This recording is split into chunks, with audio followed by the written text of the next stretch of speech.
What's up, guys? Welcome back to another American Horror Story 1984 theory video. Today we're going to be talking about whether the time skip was just a little too premature and whether or not we're going to be going back to 1984 in order to end this entire season. More specifically, whether or not the season was called 1984 for another reason. If you've seen any of my more recent videos in the series, you know that I've had a little bit of a problem with Camp Redwood. Why call it 1984 if you're going to do a time skip? Why call it 1984 if all you're going to do is focus on Camp Redwood for the vast majority of the season instead of just focusing on more slasher tropes?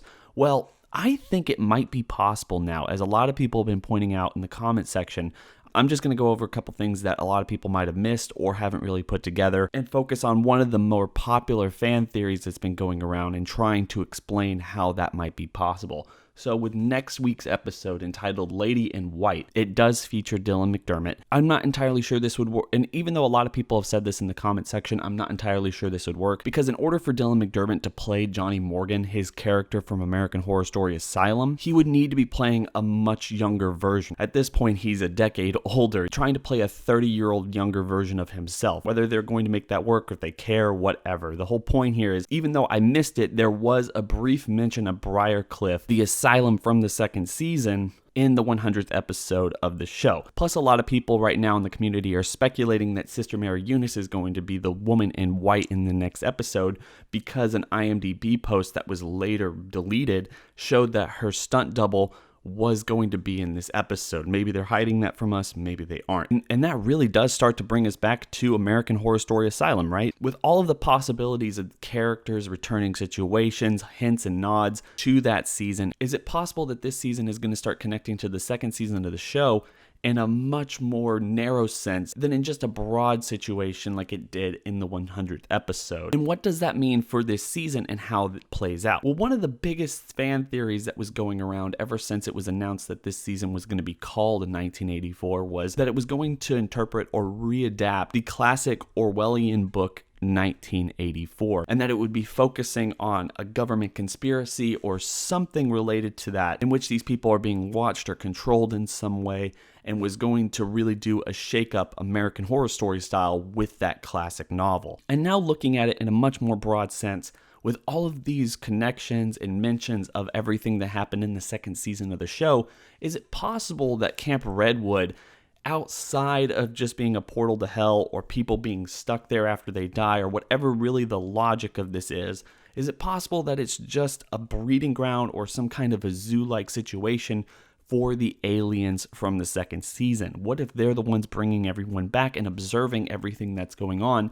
in order to study humans and what makes them tick? This is also something that can lead into another fan theory that I've been hearing kind of go around for a very long time. Within the American Horror Story lore, everything that happened last season in Apocalypse, and the idea that people have special DNA that the government knew about and was trying to protect for the future of mankind, is it possible that Brooke's character and Ray's character end up being Emily's grandparents in that future season? Of course, a lot of people have been focusing on Ray and the fact that Ray is dead. They had sex because he was a ghost, and everyone was focusing on Antichrist. Of course, that doesn't really seem to pan out because we got a time skip in the last episode and Brooke wasn't pregnant from that. So if that's not the case, one of the things that could be in development here is that Ray and Brooke end up being Emily's grandfather, the character from American Horror Story Apocalypse with the special DNA. But again, how would that be possible if Ray has been dead for all these years and there's seemingly no chance that him and Brooke are ever going to be getting together anytime soon? In order to really make this work, you really just have to kind of go with me, right?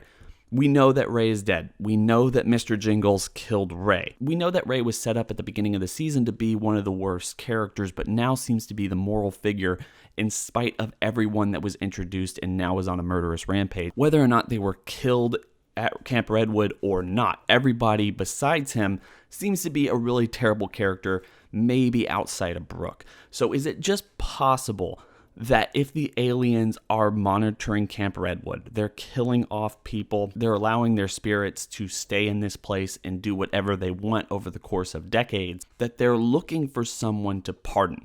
They're looking for someone they feel is morally right and somebody who will make the right decision in order to maybe be able to give them their life back, bring them back from the dead after various experiments that they give him. I think another thing that would really back this up is one of the main stories in American Horror Story Asylum was that Kit's character was married to Alma, and both of them seemed to be on another moral level than anybody else throughout that entire season. They loved each other, and they were trying to buck a trend that would ultimately get either of them hurt because nobody accepted their love at the time.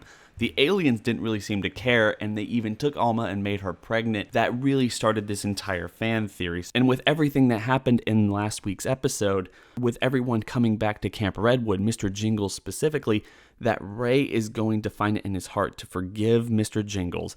If everyone is trying to gang up on him or kill him or do something, that the aliens will give him life after death.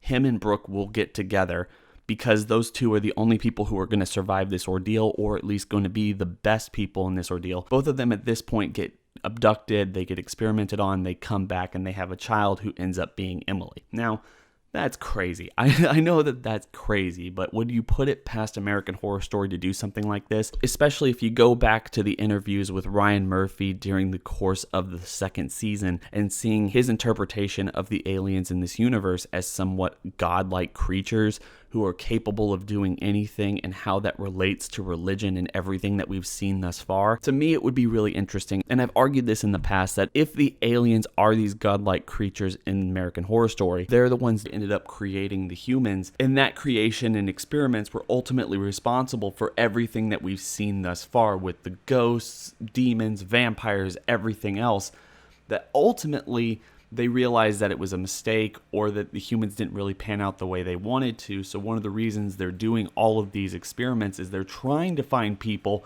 who meet a certain boundary or a certain test in order to experiment on them and make a better type of human being. Eventually, as we saw in American Horror Story Apocalypse, the government gets wind of all of this. They get an idea of who has been experimented on, or who at least has DNA from the people who have been experimented on throughout not only the timeline that we've seen in American Horror Story, but a lot of stuff that we haven't seen, and they're keeping tabs on everyone. That's why they took the characters in American Horror Story Apocalypse and put them in the bunker, because that was the next stage of evolution and they wanted to protect it. Another reason I do like this theory is that, as we saw in Apocalypse and Murder House, when the experiments that the aliens are observing throughout this entire time end up doing their own thing, they create the Antichrist, or they end up harming other people. The fact that we're dealing with human beings, or at least the product of human being, with vampires and all this other stuff that we've seen throughout, these people with the power that they receive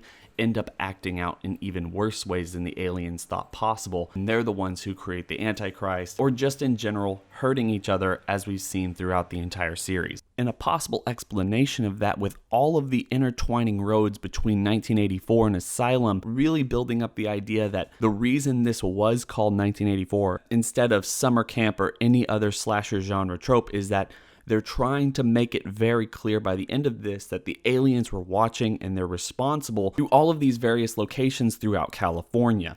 And one of the things they're doing with all of these connections is they're trying to find people that they feel are above everybody else in order to experiment on them and create a new level of humanity above the original level that they created in the past. Look, I'm not saying that this is how this is going to play out. I just like the idea. One of the things I've been really into ever since the start, or at least the beginning of this series, is the aliens and how they play into the broader mythology of American Horror Story, and the possibility that this season might focus on them a little bit more. In fact, the idea that this entire season was built around explaining them, their goals, and everything that connects all the series together, to me is really exciting. And even if this doesn't happen, I want to hear everyone's thoughts and opinions on it. Do you think the aliens are watching? Do you think that's one of the reasons it's called 1984? Do you think that they have the ability to keep everyone in kind of this limbo-like state? And maybe the fact that they've been around this entire time and are responsible for all of the weird stuff that we've seen throughout the entire series. And is it possible that Brooke or Ray or any other character is going to be brought back, and they're going to play into the special people with DNA that we saw in American Horror Story Apocalypse that the government somehow knows about. I mean, I know that's a lot. It's a huge mouthful for me to say, but it's really interesting, and I want to hear everyone's thoughts and opinions on it. Don't forget to like, comment, and subscribe. Hit that bell over by the subscriber button to notify you every single time I upload. And also, guys, if you're feeling it, go down to the description section below, hit that link, and go follow me on Twitter where we can talk about American Horror Story. We can talk about The Walking Dead. We can talk about anything I talk about on this channel and much more. It's so much easier for me to have a conversation with you guys over there. So if you're feeling it, go down there, click that link, and go follow me on that platform. I hope everyone's having a fantastic day. It's been real.